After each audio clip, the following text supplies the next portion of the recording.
Salam sepak bola, teman-teman netizen atau warganet yang saya hormati semuanya. Welcome back ke konten terbaru dari channel YouTube Triple B. Dan di konten terbaru hari ini saya ingin memberikan analisa tentang keberhasilan Real Madrid yang menjadi juara dari La Liga musim ini.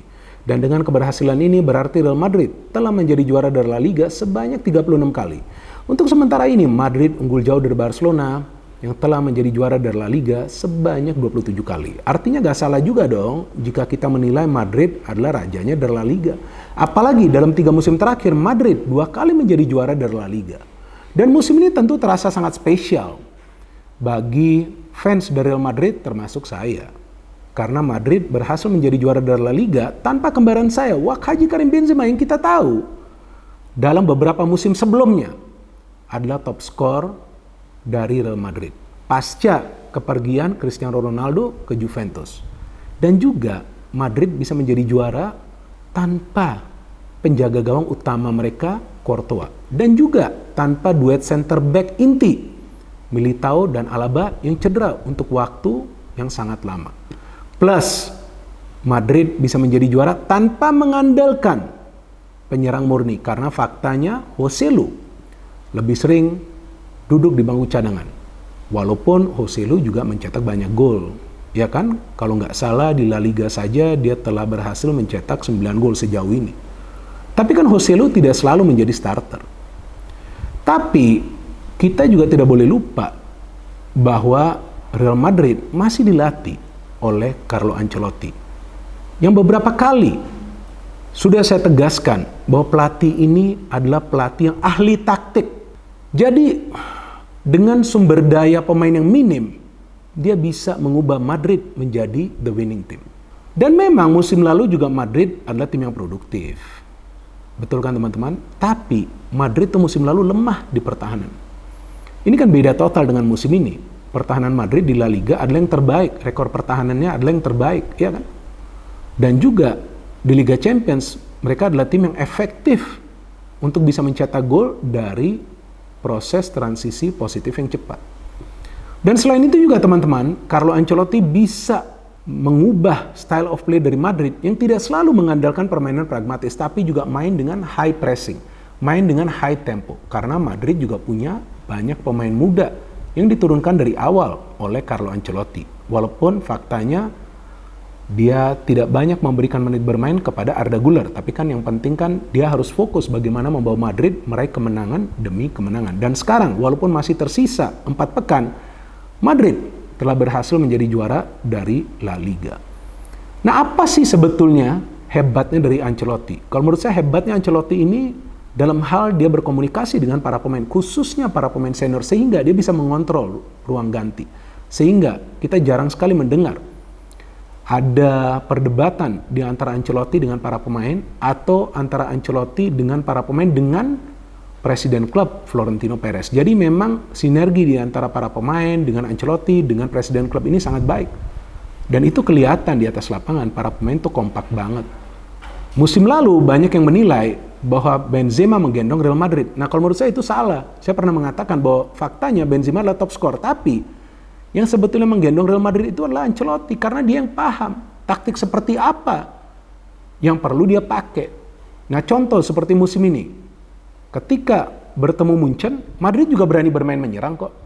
Betul kan teman-teman, di kandang Munchen. Tapi ketemu City, mereka bermain bertahan. Kenapa? Karena City memang jauh lebih unggul dalam style of play mereka. Jadi Ancelotti paham kapan dia perlu memakai taktik pragmatis, kapan dia harus meminta para pemain pokoknya keluar all out. Dan juga hebatnya Madrid, musim ini mereka adalah tim yang punya kemampuan untuk mencetak gol secara konsisten. Maka itu mereka adalah tim yang produktif. Buktinya, lawan Manchester City, di kandang sendiri saja mereka bisa mencetak 3 gol. Walaupun memasukkan 3 gol, tapi mereka punya kemampuan untuk comeback. Di kandang City juga mereka bisa mencetak gol lebih dulu. Jadi memang sekarang, tanpa Karim Benzema pun, ya Madrid tetap adalah tim yang kuat karena mereka masih dilatih oleh Ancelotti.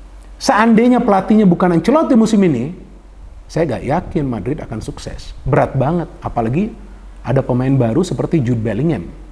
Ya kan, banyak yang juga meragukan Jude Bellingham, dia bisa sukses atau enggak sih? Karena kan dia datang dari Bundesliga. Banyak juga pemain dari Bundesliga itu gagal ketika bermain di liga-liga besar lainnya di Eropa. Tapi dia sukses. Bagaimana caranya dia bisa sukses? Kan pernah saya mengatakan Ancelotti memberikan dia peran yang berbeda. Ancelotti menaruh Bellingham sebagai second striker. Di belakang Vinicius dan Rodrigo yang sebetulnya bukan striker murni, gila kan? Jadi Rodrigo dan Vinicius ini kan sebenarnya adalah penyerang sayap tapi ditaruh di depan. Namun hasilnya kan luar biasa. Kenapa? Karena permainan segitiga mereka tuh bagus banget. Dan Vinicius serta Rodrigo itu punya kecepatan. Plus Madrid punya pemain-pemain yang bisa membagi bola secara akurat. Ada Camavinga, ada Tchouaméni, ada Kroos, atau juga Modric. Plus ada Bellingham juga. Bellingham kontrol bolanya kan bagus sekali ya. Dan umpan-umpannya juga tajam itu ke depan. Dan ketika ada 3 pemain cepat di depan, nah itulah yang bisa membuat para pemain di lini pertahanan tim lawan itu bingung. Siapa yang harus mereka jaga? Ada Vinicius yang berlari, tiba-tiba Bellingham masuk. Ada Rodrigo yang berlari, tiba-tiba ada Vinicius juga. Ada Bellingham yang berlari, ada Vinicius, ada Rodrigo, tiba-tiba ada Camavinga. Ya kan? Nah artinya memang sistem of play dari Madrid ini sulit ditebak oleh lawan-lawan mereka. Maka itu di El Clasico juga mereka bisa menang 2 kali. Walaupun ya kita tahu lah pelatih dari Barca ini kan Xavi kan cengeng ya. Selalu komplain soal wasit ya. Madrid juga kan beberapa kali dirugikan. Ya memang mereka juga komplain tapi ya udah selesai gitu. Ya kalah aja. Tapi kan para pemain Madrid mentalnya nggak down. Tapi saya melihat para pemain Barca kalau dari segi mental sih kalah dari para pemain Madrid. Apalagi ini pelatihnya ini ya, Xavi ya. Ini kan pelatih kemarin sore. Mau lawan Ancelotti ya susah lah bos. Saya mengatakan ini kan sesuai dengan fakta. Oke lah musim pertama Xavi bisa membawa Barca menjadi juara. Tapi seandainya Xavi ini memang adalah pelatih yang bagus. Pelatih yang memang punya masa depan yang bagus. Dengan bisa membawa juara Barcelona berkali-kali. Seharusnya musim ini juga Barca mempertahankan gelar juara dong. Barca gak jelek permainannya. Jadi janganlah kalian yang merupakan fans dari Barcelona nanti akan mengatakan bahwa Madrid bisa menjadi juara karena Barcanya jelek. Enggak. Karena faktanya Barca masih bisa mencetak banyak gol, gak beda jauh dari Real Madrid. Tapi pertahanan dari Barca itu bobrok. Karena Xavi selalu meminta para pemainnya attack. Padahal kekuatan inti dari sebuah tim itu untuk menjadi juara adalah lini pertahanan. Musim lalu pertahanan dari Barca itu jauh lebih baik. Maka itu mereka berhasil menjadi juara dari La Liga. Nah musim ini kelihatan banget apalagi di Liga Champions kan, para pemain di pertahanan itu sering terlena karena kenapa mereka bermain dengan high line of pressing tanpa juga bisa melakukan recovery dengan cepat. Dan juga para pemain Barca di tengah itu tidak punya kemampuan untuk bisa memfilter serangan dari para pemain tim lawan. Kecuali jika Gavi sering bermain, tapi Gavi juga lebih banyak melakukan pelanggaran. Jadi Barca sebetulnya permainannya gak jelek, bahkan secara statistik Barca itu punya potensi mencetak gol lebih banyak di sebuah pertandingan. Ya, berikut juga di pertandingan mereka lawan Girona yang mereka kalah. Mereka sebetulnya bisa punya atau bisa menciptakan banyak peluang, bahkan seharusnya mereka mencetak lebih banyak gol lagi. Tapi kan ya, problem dari Barcelona adalah mereka terlalu bergantung kepada Lewandowski. Nah, ini kan beda dengan Madrid musim ini. Dan ketika ada Benzema masih ada pemain lain yang bisa mencetak gol seperti Vinicius atau juga Rodrigo. Tapi kalau Barca ini murni nih hanya Lewandowski nih. Ini kan pemain yang biasa joget-joget ya di sosial media ya. Ya joget-joget aja terus lah. Dia sudah mencetak 17 gol kalau nggak salah di La Liga. Tapi kita lihat perbedaannya dengan pemain-pemain lain cukup jauh. Ada Joao Felix yang telah berhasil mencetak 7 gol jika saya tidak salah. Ini kan jauh nih. Tapi kalau Madrid, Bellingham di La Liga mencetak 18 gol. Di bawahnya Vinicius Junior 13 gol. Di bawahnya Rodrigo 10 gol. Di bawahnya Joselu 9 gol. Di bawahnya Brahim Diaz 6 gol. Tidak begitu jauh perbedaannya. Kenapa? Karena permainan dari Madrid itu jauh lebih kolektif. Kalau Barca, pemain di depan itu biasa bermain individu, show skill, mau main ball possession, mau main tiki-taka yang ada jadinya teka-teki.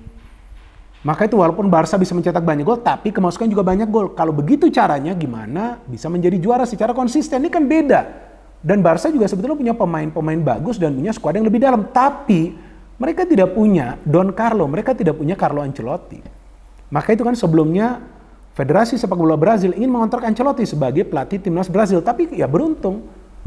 Ya, Florentino Perez memberikan Ancelotti perpanjangan kontrak dan dia akan tetap melatih Madrid sampai tahun depan 2025 dan saya harapkan lanjutnya terus kalau memang bagus ya, kecuali nanti Xabi Alonso bisa gabung atau Xabi Alonso jadi asistennya aja dulu kalau dia mau. Ya kan belajar lagi dari Ancelotti. Ini kan hebat pelatih ini. Dia 2 kali loh berhasil menjadi juara dari La Liga bersama Real Madrid kan. Champions juga. Ini kan bukan pelatih kaleng-kalengan walaupun ya banyak yang menilai Ancelotti ini kan gak punya taktik dari mana bos. Ini lihat saja formasi yang dia rubah. Formasinya aja musim ini Madrid kan bukan 4-3-3, 4-3-1-2. Beberapa pemain bisa dia rubah posisinya, tapi bermain baik. Dan juga ada fakta yang menarik bahwa jika Tchouaméni itu main sebagai starter, Madrid belum kalah loh. Ini kan hebat. Dan juga kita bisa melihat ketika Ancelotti memberikan kepercayaan kepada Lunin, itu kan sesuatu yang sangat luar biasa dan resikonya kan besar. Lunin ini jarang banget bermain loh. Kiper ketiga. Tapi kalau menurut saya, Lunin adalah pemain terbaik dari Madrid musim ini. Gila loh. Dari 20 kali penampilan di La Liga saja, dia berhasil mencatat 10 clean sheet. Di Liga Champions itu Lunin yang lawan City, bukan Real Madrid. Gila banyak sekali saves-nya. Jadi ini semua adalah peran dari pelatih Carlo Ancelotti yang dengan keterbatasan bisa membawa Madrid menjadi juara. Sekarang tinggal selangkah lagi Madrid masuk ke final dari Liga Champions. Dan seperti yang selalu saya katakan, fans dari Madrid harus rendah hati seperti saya. Rendah hati saja. Kita merendah untuk meroket. No hate, no politics, only football. Salam sepak bola.